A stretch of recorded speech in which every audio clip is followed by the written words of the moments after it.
for people who are now watching us, we're back live and direct, ladies and gentlemen. Can you kind of describe yourself, describe who you are and like what you do to an audience, but also to us, because we even if we talk to you a little bit, we don't know the full story of Haben. So, you know, you gotta give us the backstory a little bit. Okay, so, hi guys, I'm Haben, I'm 20 years old, doing IBA second year right now. Second year, yeah. Having a business for the past 5 years called FLAATCH. Yes, simply just, shout out FLAATCH. Simply just reselling shoes. Okay. That's what I've been doing for the past 5 years. That's my life. It's school and work. And simple. You grew up here. I've been born and raised here in the Netherlands, Rotterdam. So this is just hometown for the past 20 years. Wow. All right. And a bit boring. Yeah? Yeah, of course, if you look at IBA, from all over the globe. Yeah, fair Rotterdam enough. is not something really... No, fair. Have you ever wanted to like kind of leave? Just get out of here? No, because I feel like I really like structure. So the fact that I've built everything around here, it makes sense to stay here. Yeah, fair. Also the same with exchange. I would go crazy if I had to do that, because it means I had to fast run to do anything by delegating. Like, okay, I'm not touching FLAATCH in 6 months right now. What am I doing? And that idea scared me enough to just like, nah. Oh, so you're not going on exchange? No, that hold me back. Neither us. Yeah, we're not. No, because bro, like... But we're already like abroad, you know, so it's... Yeah, that's one thing. We're already in a different country, but also, I don't know, we got a lot of stuff going on here, so it didn't really make sense to go, you know? And a lot of people go in and they're going to have great fun, but it is like a very fun experience. So it's like, if you want to go for 6 months and just go out and have fun and discover something new, then fair enough.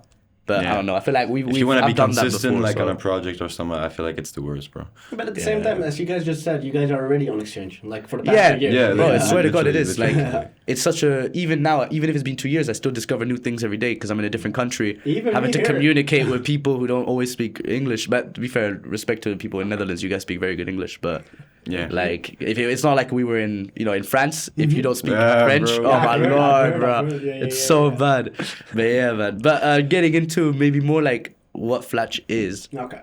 Of course. So can you explain to us how it started, how it came about? How did it all start? Yeah. Okay. The beginning of it. Yeah. Okay. So as I said, I'm 20 right now, and I started FLAATCH 5 years ago. Okay. So 15. Yeah, do the math, exactly. So when I was 15 years old, we're talking 2019. Yeah. It has to be a whole background story before you can even start about the story. So we'll go step by step. We'll go step by step. So GD Sports story, you know, like the... Yeah, so the thing was, in the Netherlands, you can get somewhat of a job or like a side job when you're 15 years old. So the moment I turned 15, I just applied to Domino's. I was like, okay, I want to do Domino's pizza, not because I love Domino's. Yeah. I was like, okay, I want to do something when I'm out of school. You know, does that make sense? Like work a little bit, get some money. Yeah, work a little bit.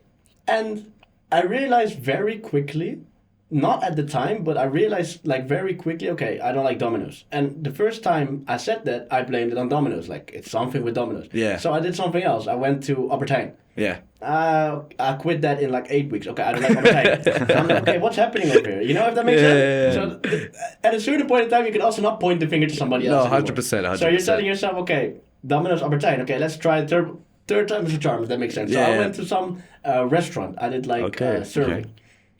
Didn't survive that for 5 weeks. No. And now I'm like, okay, this has nothing to do with the manager of Albertijn and the restaurant. It's something with me. But what's the thing that I don't like? Fair. At least you reflected. Of course. At a certain point in time, you can also not convince your parents anymore that, like maybe even if you want, but at a certain point. 100%. So I was like, okay, this is not happening. This is not working for me. Yeah. But I'm also not like falling back. Like now you made a bit of money. It's not life-changing money or anything at all.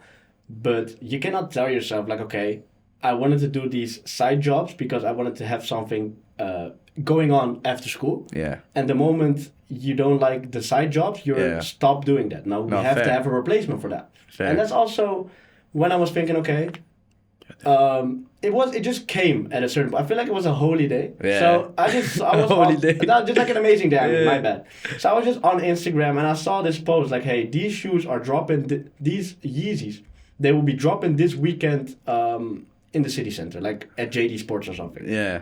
And again, as I said, like I did not really do a lot after school. So I was like, okay, shit, let's do this. Like, let's go out, let's do this on the Saturday morning. So they said that the shoes were dropping on 9 a.m. on Saturday. So I was like, okay, let me stand in line Friday, like 4 p.m. You gotta understand, that's a long time. Damn. So from Friday 4 p.m. until Saturday 9 a.m. I stood in line. No. But you gotta understand, this is to me, it was not suffering. So you did the whole night. Tell me about it. Yeah, and you gotta understand. Well, you're the only one. So what do you do? No, let me tell you. No, this is what you call a first come, first serve. So what first come, first serve simply means is people, these retailers like JD Sports and Snipes, they put online like, hey, these shoes are dropping on that day, or at least they did this back in 2019. Nowadays with police and it went wrong a lot of times. So nowadays it's not as common anymore. But in 2019, this was happening weekly. So these retailers, they just tell you shoes are dropping 9 a.m. Yeah. And there's an unwritten rule. You just don't, like, if somebody's there in front of you, you're not bumping them, if that makes sense. Not fair. So if you want to play it safe, you go in there and start a line a long time before. Yeah. So I was there on Friday by 4 p.m. or 3, I don't know what it was. I went straight out of school. Yeah, as I told you. Were you there with a tent or something? Did you go with like a tent? We had those chairs. Yeah. Oh, yeah. I went with like 2 to 3 other people. Okay. Also with some friends. Yeah, I was all alone. No. Because I was about to say, bro, you were like all alone at 5 JD, bro. I feel like I couldn't. Until 12. So like until 12 a.m. It's a.m. right? Yeah. Until 12 a.m. Me and the 2 friends, we were the only one there. So I was like, what's happening right now? You know? Yeah. So at a certain point in time. More people just came, so I was like, okay, I'm not crazy, because I was even doubting myself, you know? Yeah, is this like a real you have thing? to make a conservative estimate, like, I want to get these shoes, but how long do you have to be there? No, yeah. So at 12 a.m., people just started rolling in, and they came. Yeah. Until eventually it was like 6 a.m., so 3 hours before it opened, and it was like 40, 50 people there. So I was like, okay, shit, people want these shoes. Wow. Again, there was no love to the shoes that they were dropping. It was just like, let me try it out. But that's interesting that you were curious enough to do it, though. I mean, because a lot of people could have been like, who gives a fuck? Who cares? Yeah, but I feel like at that point in time, I was like, there's not really a lot to do. But have you always been something? You're giving me the vibe that you've always been someone who has wanted to do something. Like you've always wanted to occupy yourself. Like where does that come from? Before that, I got some screenshots. Back in 2017, you gotta understand, how old am I in 2017? That's 7 years ago. I was 13. 13, well, Jesus. I saw that I gave people, I had like a web shop, very small thing. Again, 13 years old. I had this web shop, and people paid me €1 or €2 for some like in-game currency, like in a video game. I was like, wow. It took me until like last year to realize that I ever did that when I was younger. Yeah, damn. I'm still like it was nothing. It was baby money. We're talking about €1, €2. But my brother did that too, actually. Yeah, right. But it's more the intent. I feel like it's the business mind behind it. And I feel like the intent is also something that's been very important for me for years. Okay. Even years into FLAATCH, when you're waking up 10 a.m., 9 a.m., 7 a.m., 8 a.m. Doesn't matter when you wake up, but you decide to put your time and energy into something, even when it's not growing. Because FLAATCH took a long time before it actually started like working and growing and stuff. But a lot of people can be somewhat faced by that. Like I'm putting in weeks and months of my time, and this is not working out. Yeah. But I feel like people only react like that if they see it as a job. I just saw it as the intent. Like, hey, I'm doing something. I'm building something. I don't care if it works. I'm just putting my time and effort into anything. Like, fair enough. So the JD thing was that. So going in front of JD. It was exactly like that. It was like, it's not, again, I didn't love the shoes, but it was just like, hey, an intent thingy. Okay. Yeah. I got the shoes eventually at 9 a.m., sorry. Yeah, so no, okay. Okay, so you were 15 at that time, right? Yeah. And was that kind of the realization of, maybe there's a business in that? I think that took more time. It took way longer. I feel like it took way longer. This was just first he got the shoes. Then he got the shoes, and then that came along, right? Yeah. So I got those shoes at the 9 a.m. I was like the second in line because a friend of mine was in front of me. At 9 a.m. I got the shoes, and I was like, okay, the fact that so many people lined up for this queue, like they lost sleep for this shoe, it has to be something. Yeah. So I put it on Marktplaats. Like I told myself, I'm keeping the shoes, but what would happen if I just put an advertisement on Marktplaats and telling them I'm selling? So the shoes were €220, and I got an offer like within the first like hour of like 320 or 330. Wow. Again, I kept the shoes. They're still here. But to me, that was everything I had to know. Okay. If I put in time that I have, because I was doing nothing really, and I did not like the work, like the side work. If I put in the time to get these shoes or learn more about these shoes, there's money to be made. Yeah. So this was for me, it was also not again, it's an intent thingy, but it's not something that I put a lot of weight behind. It's not that I had to put my finance job that I made 100,000 euros a month or a year, that I had to put that aside to work on my business. It was very simple. Just naturally it was like maybe you make like 100, 200 euros at Albertijn or wherever you work. Yeah. Or you just do something else. Try whatever happens with it. Yeah, try and make That's the birth of FLAATCH. So that's how it all started. And then the progression then came, what, a couple years later? Why? 2022, you said? I think it's, well, 2019 you started it, no? Yeah. Like FLAATCH. And then 2022 it really became like a... Yeah. So that's an important period between 2019 and 2022, and that's Corona. Hustle. That's Corona. Yeah, Corona too. I forgot about that shit, bro. Corona has been like... Jesus. Like, there was a certain bubble that started to be created in Corona. Like, any shoe you touched, it just sold with a profit. Okay. People just wanted these shoes. And I feel like that's the period of 2020 until 2022 where it's even more of, hey, I don't have really anything to do. We're locked inside of our house. Yeah. And any shoe you can get your hands on, they sell for money. Yeah. That was when I was like really putting in energy and time into understanding how this all worked. Because you got to understand, in 2019, I did it for the first time, but it was not really, it was just an intent without any preparation. You had no clue what was happening. You had no really idea behind it. Because you had to study the market, you had to study the shoes. You were like just on Vinted, like exactly. reselling. Before Vinted, we had United Wardrobe. Okay. Got sold, unfortunately, but we had United Wardrobe, which was the same idea as Vinted. Yeah. So in 2020, I started with that. So as I just said, like every shoe you touch or almost every shoe you wanted, it just sold for a profit. It's not anymore. Now it's way harder. Fair enough. But in Corona time, you had this United Wardrobe, and I just texted every like retailer, JD Sports and Foot Locker and all these stores like, hey, do you maybe have a shoe? Like very you get it like very simple. But he took advantage of the moment, man. Yeah, I feel like it was really like that. So I was like, okay, I'm putting all these shoes on United Wardrobe. So there's no Marktplaats anymore. That was the first birth of FLAATCH, I feel like, was on United Wardrobe. I also, I don't know if I called it FLAATCH or United Wardrobe, but it was me having a platform selling my stuff on. Okay, yeah. United Wardrobe got sold again to Vinted, and that's when I had the realization of, okay, I cannot really depend on stuff like Marktplaats and United Wardrobe and Vinted because that's a third party, and any second it can just be sold and you're done with it. Because my account also got deleted on Vinted because Vinted wanted to promote second hand. So if you're selling new shoes, they don't want you there. No. So my following was nothing really. I had maybe a couple of hundred followers, but my following and the only way that I could sell shoes just got taken off of me. Like, because United Wardrobe got sold to Vinted. And that's when I feel like FLAATCH really took on shape. Because that's when I started my Instagram account. So that's what I really like, though, because you're talking through all of this, but I just love how instead of looking at the problem, you're just trying to find a solution every time. Whether it's like when you were younger and you wanted to do something, oh shit, how do I occupy myself, right? Let me find a solution to that. Oh shit, I want to start this like shoe thing. Well, how can I study the market? I find a solution to how to actually sell them. I find a solution. And not a lot of people think like that.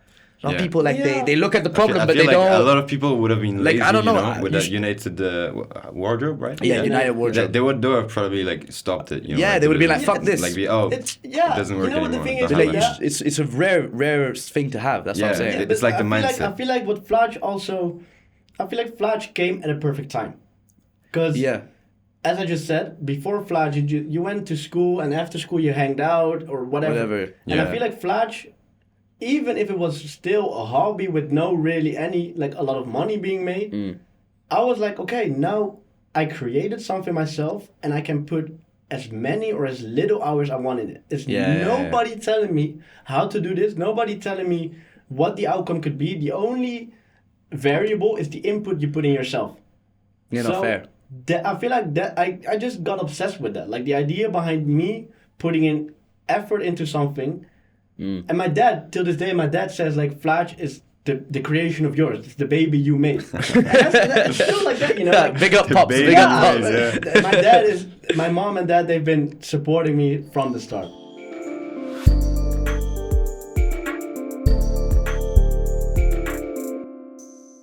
So what was your strategy like to be successful in terms of like bringing attention to your business? Yeah, getting engagement from an audience maybe, or... I feel like that question has never been more important as of now. Okay. So, FLAATCH has been built for years through mostly influencer campaigns. And that's a very nice way of working, because if an influencer loves you, their followers will love you. Yeah. So that's a very good way of getting a following. But at a certain point in time, you also want to shift from that, because a dependency starts to be created. Yeah. If influencers are the only way that people are starting to love you, and this realization came like, let's say, 1.5, 2 years ago. Okay. Yes, it's like prop money. Like it gives the same visualization, followers. Yeah. But if it doesn't give you anything in like a store, if that makes sense. So influencers, they follow you. It doesn't convert. It doesn't convert. It converts in sales, but it doesn't convert in a community. Yeah, and a brand also, like fair enough. And that becomes even more hard the moment you realize you're not selling your own product. You're selling shoes. You're selling your own shoes. So in the industry that I am in, it's very difficult to create this community, because you can. It's difficult to express yourself through the stuff you're selling. Yeah, because you're reselling things from... Exactly. So yeah, I get what you mean. So it's never been more important to me as of now. And that's also where my first colleague came in. Yeah. Okay. I told myself, okay, the following is here. Now I want to build a community. And how do you build a community? By not depending on what you've been depending on for the past few years. So now I want somebody to be the face of FLAATCH. Oh, okay. Or it's still very early in development. Like vague. It's like a vague... Okay. Okay. But what I mean with the face of FLAATCH is you cannot relate to... I feel like that's at least how I think about it. The easiest way, if your products don't do the bonding, as in shoes don't bond a person specifically. It's like getting... It's not even clothing. Like, it's not your clothes that you make. Yeah. So... if the product is not the bonding experience, it's getting someone to kind of bond with the people. Exactly. You need a person. That's fucking smart. Yeah, that's so smart. That's your face behind the camera. Yeah, fair. You see what I'm trying to say? Even if it's a person that doesn't even talk. Like, it's just like an image. Or no, I mean, like, what I feel like the first moment you start creating, or you're in the position to start creating a following or a community. Yeah. If a person would DM you, or like text you, and they would visualize a person behind the phone on the other side, if that makes sense. So that's the moment. The moment I realized that, I was like, okay, I need, and that's also the moment I started doing TikTok. I need, because TikTok is, I feel like, way easier to start a community than Instagram. So I was like, okay, I need to start making a presence on TikTok. Start fresh. Influencers haven't been touched on TikTok. It's a complete new place for me. That was, to me, one of the best, I feel like, moments in my career.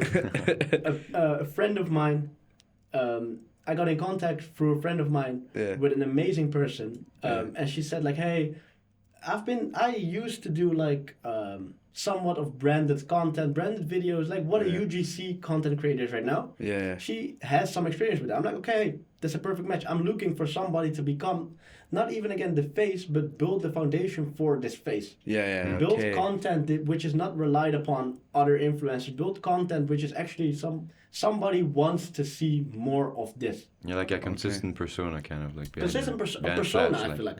Yeah. So if the owner would start making the content, be in front of the camera, and that's what a lot of successful companies do. Like you wouldn't want to do that. I was never like, hey, I don't want to be in front of the camera like that. Okay. So then you have the idea, okay, if you put a person in the shoes that you should fulfill. You want to create a community, but a community will be bonded to that person. how are you going to fix that problem? So that's the whole thing of that strategy of like getting attention and engagement. Then is like finding a way, whether it's this way or another, to get people to feel attached to FLAATCH and then no longer just the product. So I realized very early on that even with shoes, which is maybe makes sense, there is a select few demographics you can target.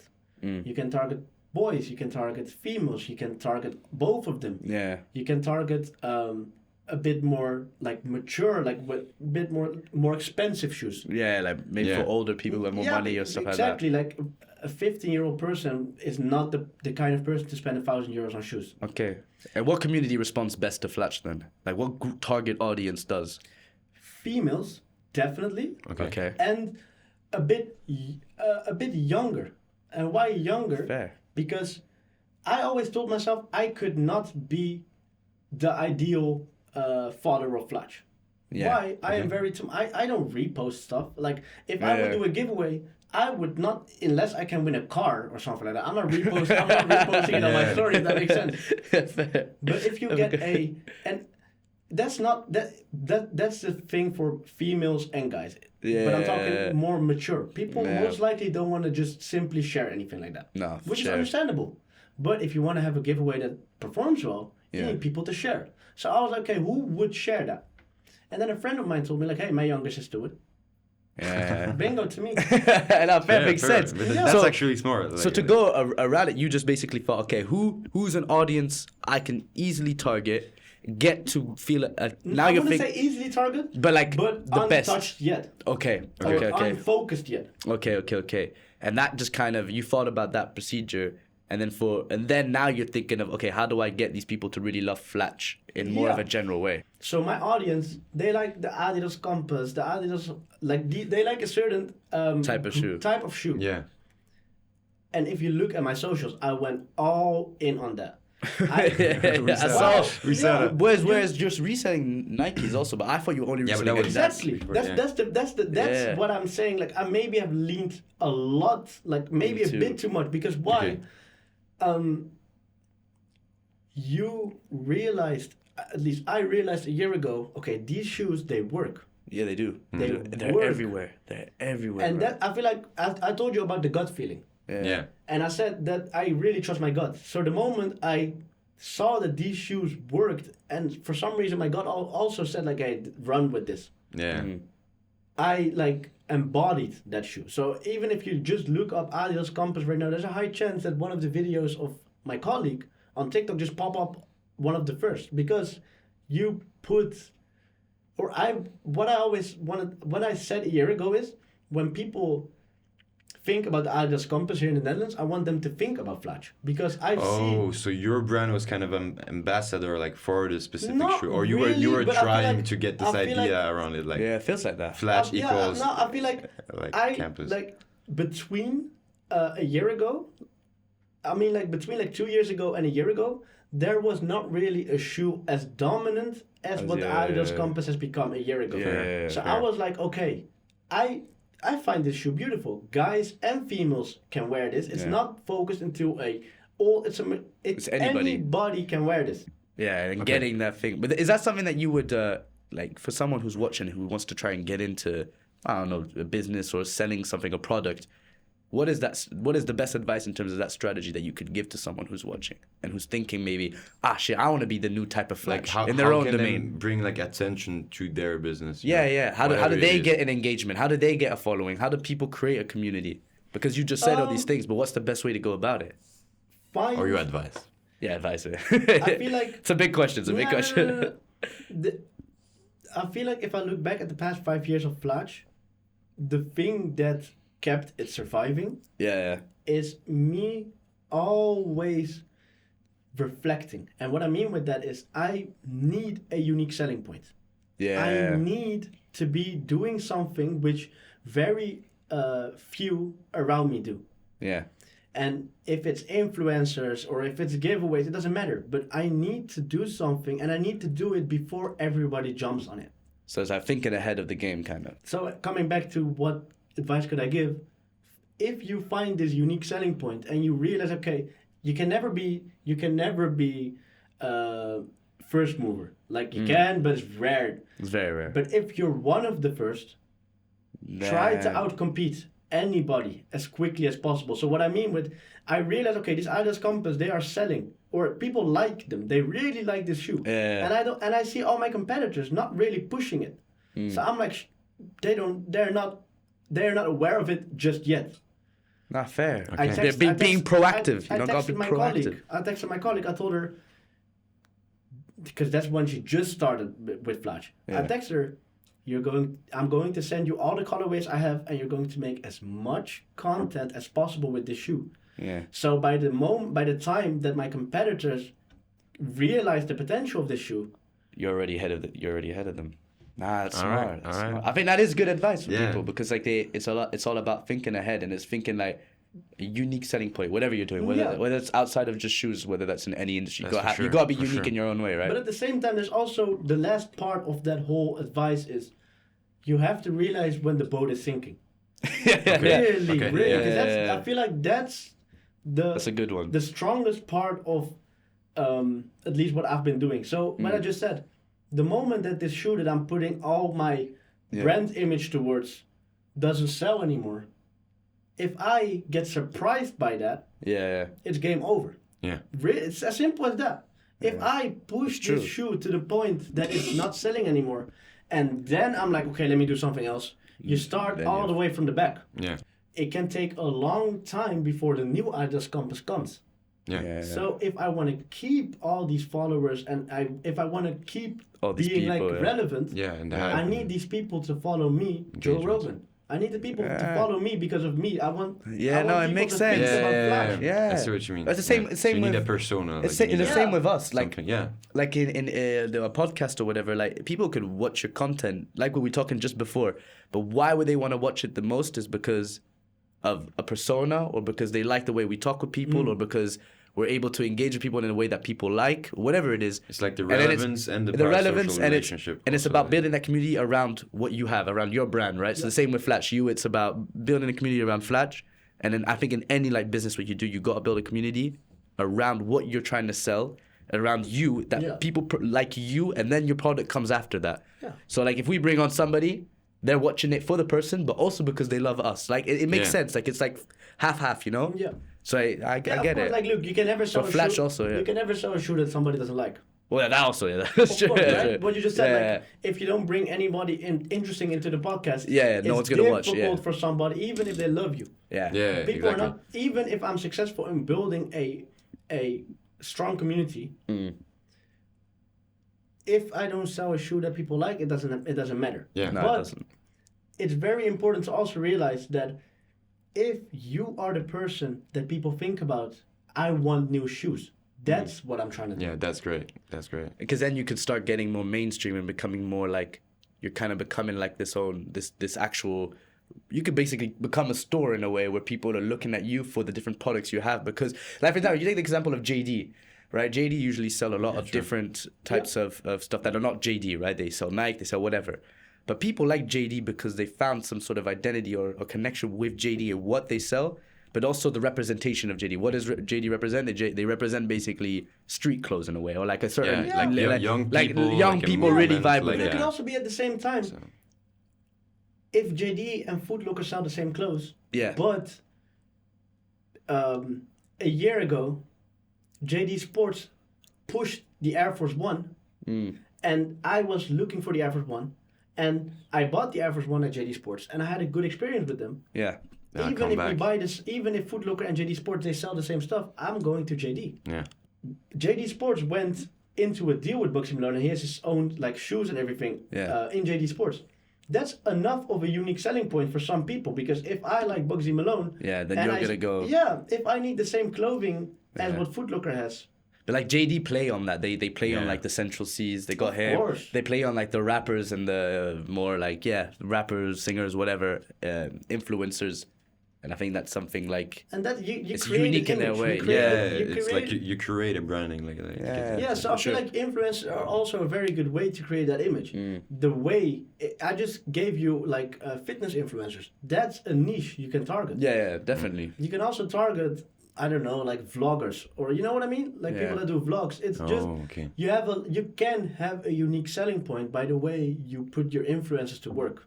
No, fair enough. Yeah, it's more like the context. Like the effort is really gonna bring you to the like unique selling point, I guess. Yeah. Again, like if the product isn't working, you need something else. It can be influencers, or it can be you doing a loyalty program. For sure. And do you think luck is involved, like in your business? Definitely. Oh, to which extent? Like, I'll talk about this because I always have this controversial kind of.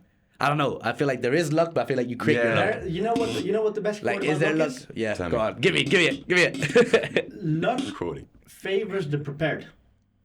Wisdom. Yeah. I don't know, but I feel like the person who said that, it was a meme. Like the minions. Yeah, you were like... but the quote couldn't be more true. Yeah. No, it's facts. It's facts, bro. It's facts. It's perfectly said. Look, as I just said at the start, or maybe before we even started, I feel like everything I operated with is with a gut feeling. So if it doesn't feel good in the gut, I'm not doing it. Yeah. Could I start FLAATCH right now? Exactly FLAATCH. There's a shoe. Yeah. I don't know. Why? If I look at my competitors around me, we've all been doing this for the past 4 to 5 years. Yeah. The biggest, like, I don't want to say the biggest people, but like people that I recognize as my competitors or whatever, or as doing very well, I remember them like 3 to 4 years ago. So what do we all have in common? We're first movers. And that luck you cannot get again.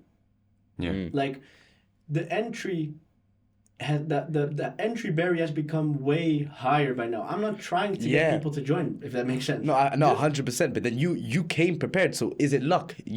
You kind of just came to the party prepared. You stood in front of a JD, like you said, for those amount of hours, fair and enough. you put yourself in that position. So I wouldn't call it luck. Okay, I agree upon that. You know what I mean? Like you created your luck. I see what you mean. Because for me, it's if you weren't lucky with that one, you would have been lucky. You're lucky with with another something one. else. Yeah. It would have been something else. Because you're putting yourself out there. You know. You could have you could have gotten to that point some way or another. Maybe I got lucky with one influencer that he wanted to work with me. But if I did not have that luck, maybe somebody else would have. Yeah, exactly. I agree upon that. But at the same time, I feel like you can never put all the accomplishments on yourself. No, 100%. I don't even say luck. I always say God, because to me it's like I always tell myself, like, I can reflect back. Okay, this influencer is so big, and he texted me for a collab. I call that luck. I call that God. Like, there's no way, because I'm not the biggest online. No, I'm trying to become sooner or later, but I'm not right now. So this influencer, for some way or another, decided to text me instead of somebody else. Like, why? Maybe because I am affiliated again. Like, maybe I'm like putting my name as much as possible with the Adidas Compass. Maybe it's that. Or for some way or another, he picked me. I call that luck. Because it's not that I put in something to make sure that he did not text somebody else. Okay. But, counter that. Okay. I could say that you put a lot of work in. You builded your brand. Yeah. You still got a long way to go, like you said. But you've done a lot already. And maybe that person... It is luck in a way that they maybe DM'd you or like was like, what, like you think to yourself, why me? But if you put so much work into something and it clearly is working to a certain degree, then there's also a side of it that's just your work's paying off in some form of way. Yeah. So it's a consequence of your actions still in a way, you know. I'm guessing you believe in God, right? Yeah. Okay. So for some people, I think it can be a thing of a higher power that is maybe helping you reap the awards, or it's just a luck, like in that, like a God who's looking down on you and giving you these opportunities. Or you can look at it different ways, you know what I mean? Like, or you're looking at it like, because I believe in a higher power also. And so then when I'm thinking, sometimes when I don't know, I feel like, bro, is it God just giving me these favors? But it's such a... Of course, I just said... It's such a difficult thing to get your head around. I feel like luck favors the prepared. Yeah, that's what I'm saying, but you came prepared. So is it luck, or is it just your preparation? But at the same time, it's like a half-half. Even all the energy and effort that I put in it, it could have also not given me anything. It could have. Because if I look, I would say I am working very hard every single day. I don't believe that there are people working way harder than me and are not in the same position as me. Yeah. Yeah. Fair. In the sneaker game, I can believe that people work very, very hard for maybe even the same years as me. Yeah. Tried to do what I did, and they did not get there. And then I'm like, okay, that's what I call, how you would say, luck. But then yeah. But I think like I do agree, but I do think that if you continue to try and you keep on trying and you keep on being prepared and you keep on going at it, your time will come. Definitely. Maybe for you call it luck because it came to you maybe sooner than expected. But if you continue to do this, I honestly believe it would have come regardless. It might have taken 5 years or 10 years. Talking about luck, you know what the thing is with luck? Yeah. If you call your victories luck, or in my place, you put it in God. You put it. As, what happens then is you keep staying humble. Like no, that is true. That is true. Like, that's true. I eat every defeat myself. Yeah. I don't say I'm unlucky at that point. I'm not saying that's I did something wrong. That's also, I feel like that's a survivor mentality in the sneaker reselling business. Yeah.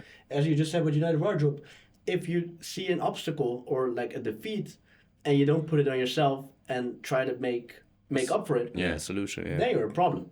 No, so I always tell myself when something is not working, it's my fault.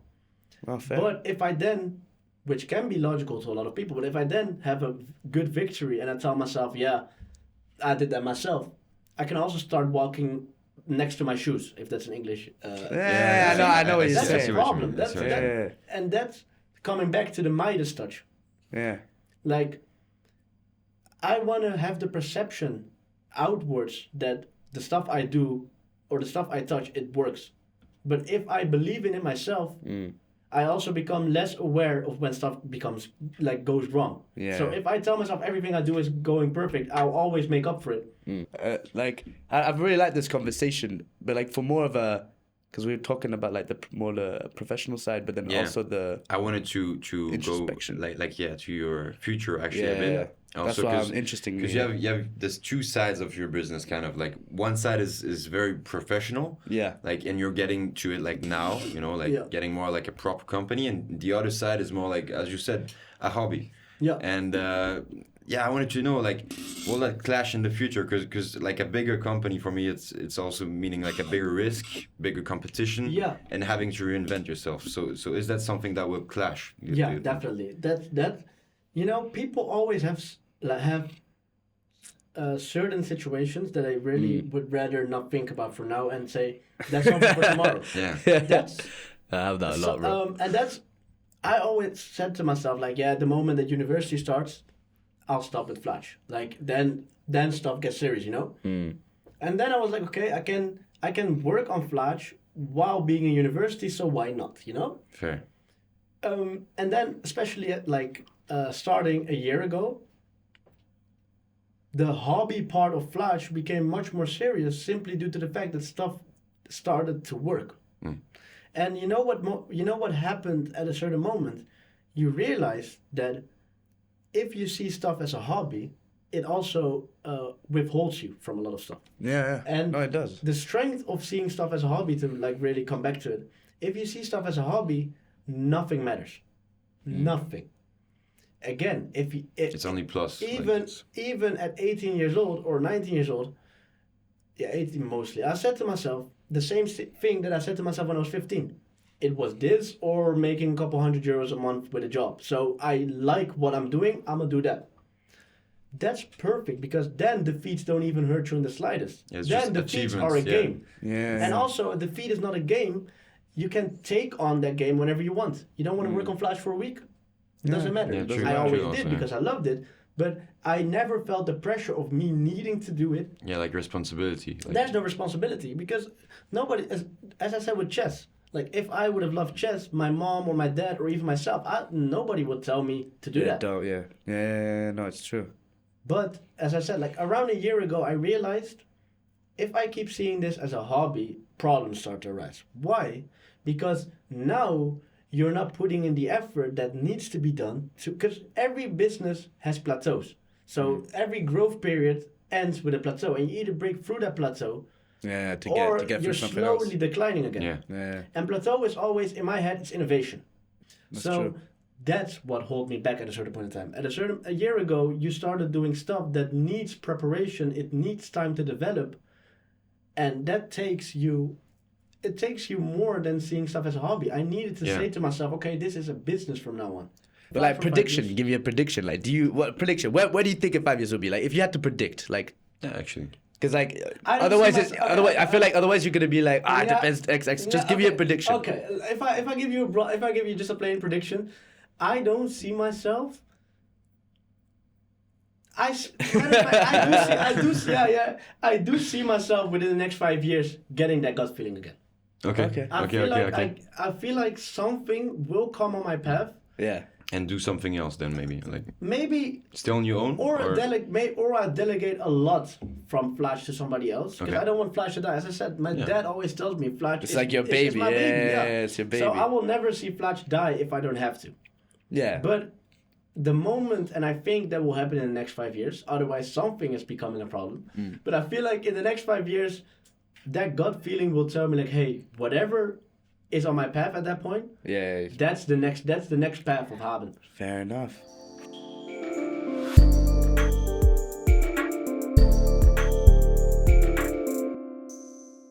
So we want to know your opinion, like, about sneaker industry. Different questions, like, really quick. So, first of all, what do you think of people that use bots for the drops?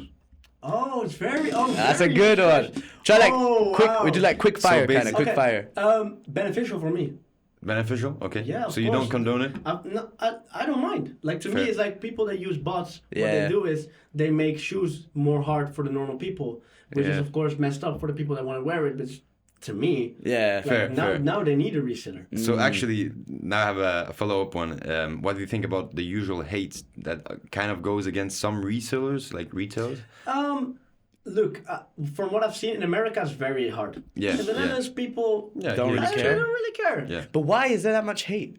Like, well, there's a lot of people who hate on it in America, or I don't know, like on social media, I see all like, fuck the resellers. I also feel like, because I'm not a butter myself, but I feel like what makes people less hating on botters here in the Netherlands, people don't scream it here. Like, I've never heard a botter like trying to like flex 100 pairs of a specific shoe. And I feel like people push it way more on other people their faces in America. Like, hey, I got the shoes you want. America, they're out here, bro. Yeah, everywhere. No, that's different, but it's a different game. All right, now third question. There has been tons and tons of more fakes like in the recent years that have been like flooding markets, and actually the quality went up like pretty crazy. Yeah.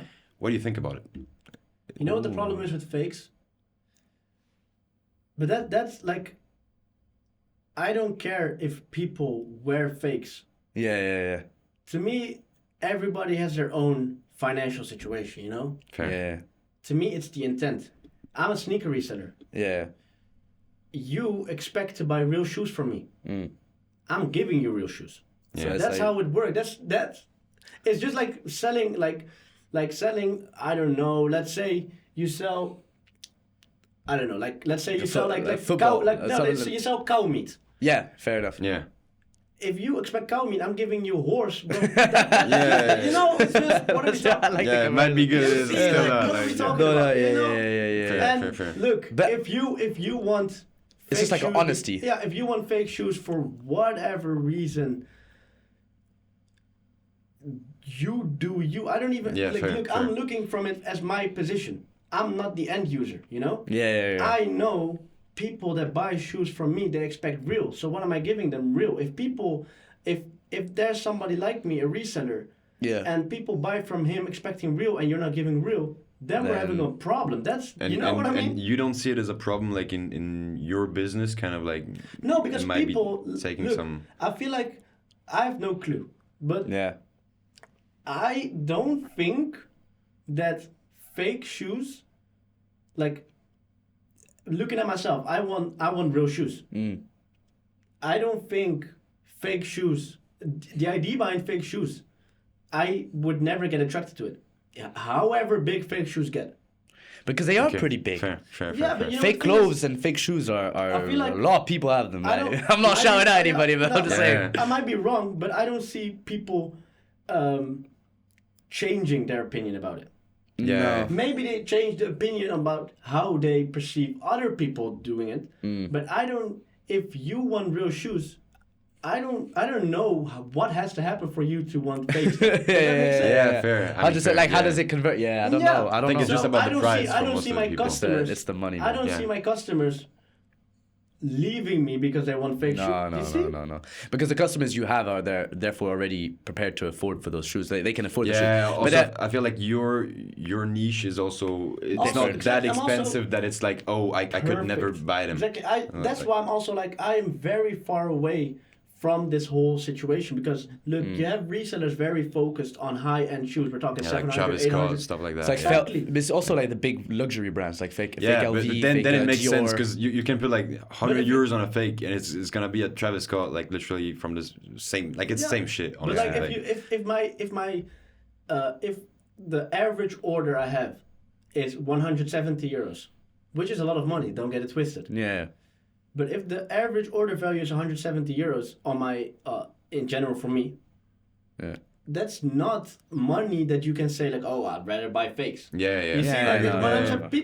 buy that for a shoe that they wear a year, maybe 2 years. Because even the good fakes, actually now, I think they're pretty much at these prices, like pretty much the same price. Making the fakes go up. Yeah, because they're trying to make it like very qualitative, so that it also like goes through like StockX and stuff like that. Yeah. And so that's why basically. Do you have other quick fire questions? So we wanted to know. Oh, what is your favorite? wanted to know. What is your favorite sneaker? Yeah, what is your favorite sneaker, bro? Come on, Haben. Give us. My favorite sneaker I own myself is the New Balance 2002 R Protection Pack. It's this picture here. It's this pink. It's a pink shoe. It's a beautiful pink shoe. If you see a picture over here, I don't know what the exact name is again. Well, you'll send it to us, and we'll put up a picture. I love it. It's really by far my favorite. Do you like shoes that have more like this? What's the word? Like extravagant, like kind of like out there. You know, like a pink shoe is like out there. You're showing the color. You know what it is? Like I have like 15 shoes. Yeah. I haven't bought shoes in over a year or 1.5 years. But I have a lot of shoes, and at a certain point in time, you get bored. Yeah. You get fuck this. I have shoes that I haven't worn in over a year. The shoes that I started this whole conversation with, the Yeezys that I got. Yeah. I haven't worn them since last time I wore them. I had a face mask on. Wow.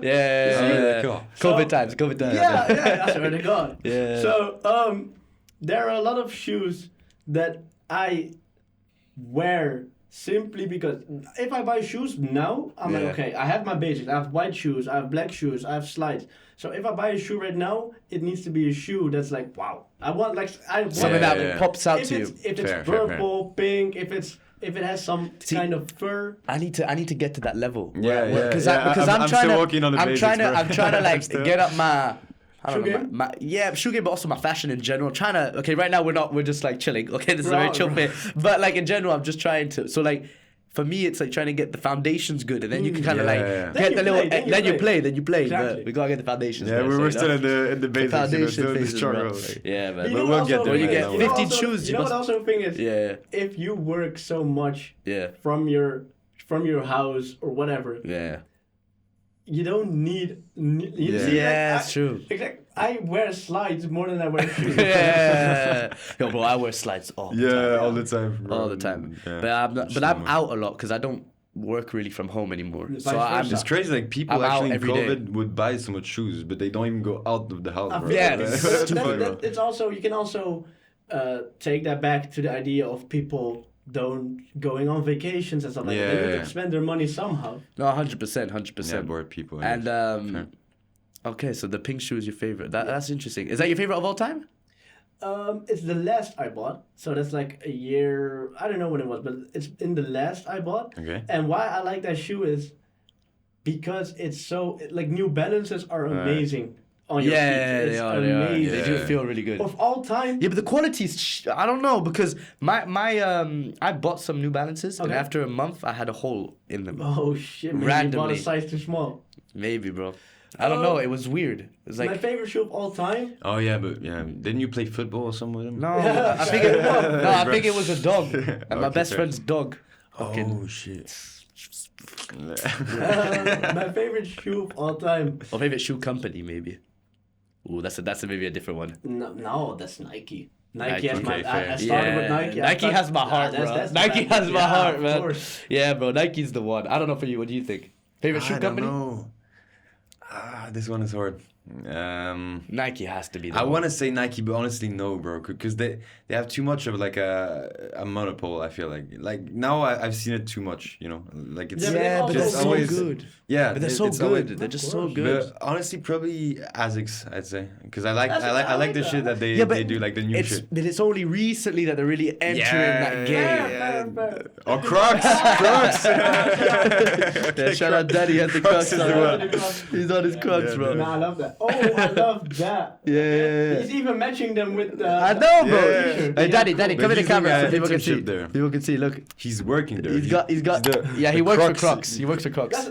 Crocs ambassador. Like, get out the camera. Get out. But yeah. But apart from that, I mean, like, in my opinion, Nike has just, I don't know, they've stolen the, like, they're good. They've just killed the game. They're really good, bro. So I'm not really an Adidas fan that much, but I like Adidas too, like especially with Yeezy. Like I love the way they. Yeah, but that was back in the day. But anyway, do you have another little last one, maybe last couple maybe, you know what? Just the classic one. So, do you have any message? Little last message for the people watching, you know? Community? That's we always ask people that. It's like, I think it's like our go-to question at the end. When we're just kind of running out of inspiration. You know? Hi guys. That's okay. That's good. Okay. What is your what advice or do you have for the community that you can give to people? Advice about life, about business. Any little last message from Haven, from FLAATCH. Hi guys. If there's one, if the best advice I could give, I feel like business-wise, is if you're in a position, try to see what you do as long as possible as a hobby. As long as you see stuff as a hobby and you do it just because you want to do it and it's not forced, I feel like you got the highest chance of being creative. 100%, man. Round of applause for that, bro. Round of applause for that, bro, Haven. No, I think we're coming to an end because the time's going to kind of run out, but honestly, I've really enjoyed it. Yeah, honestly, really enjoyed you. Appreciate having you here. Appreciate you guys. You gave us such a different perspective on things that a lot of people sometimes don't give. I think you went there with really a business mindset, and for a lot of people who are interested in business, this is you're the perfect example for people to take off from that ambition that you have. Exactly. And our big respects, man. Honestly, big respects. Thank you guys. No, thank you. I hope you enjoyed it. Definitely. We all enjoyed it. Thank you guys so much. Hope the audience enjoyed it, and of course we'll see you soon. Bye. See you soon. Bye.